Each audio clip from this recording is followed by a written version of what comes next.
New findings from an internet security threat report shows that the tool you use the most every day may actually be making you an unwitting target for a cyber attack. Now, gone are the days of those simple malware. Today's cyber criminals are politically motivated, and their goals have shifted to focus on undermining and deliberately damaging their targets. So, Director of Security Response in Norton by Symantec and cybersecurity expert Kevin Haley is here to tell us what we need to be on the lookout for and how we can protect ourselves.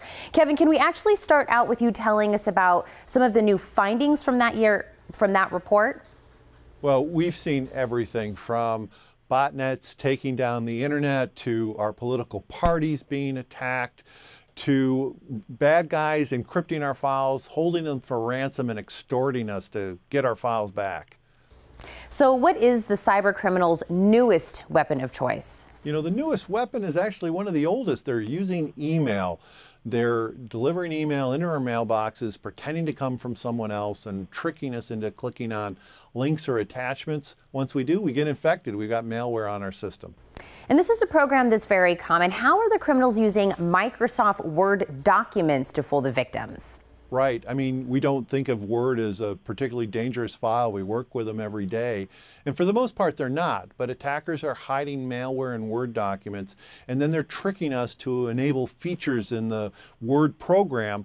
And once they've tricked us to enable that feature, that releases the malware, and we end up getting infected. You know, and I've also heard of something called ransomware. What is it, and how can we protect ourselves from it? Right. So the ransomware is where they encrypt all your files, and then you have to pay to get them back. That's the ransom.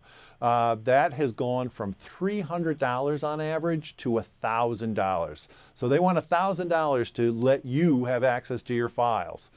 The best thing to do there is to make sure your files are backed up. So if the ransomware guys get on your machine, you can just restore them and you don't have to pay the ransom. And is there a big issue in terms of vulnerability for IoT devices? Yeah, you know, we're all putting so many of these devices we bring into our house onto the internet, and they are vulnerable. Bad guys will attack an Internet of Things device within 2 minutes of you connecting it to the internet. The best thing to do is make sure it's got a password on there, and it's a strong password. Don't use the default password or 123456. The bad guys know those passwords, and they're going to try those to break into the device. So make sure you protect it. Thank you so much, Kevin. And before I let you go, is there anywhere we can go online for more information? Well, you can go up to Symantec.com. There's more information on the report, on ways to protect yourself, and other tips and tricks. Don't go anywhere. The Morning Blend, we'll be right back.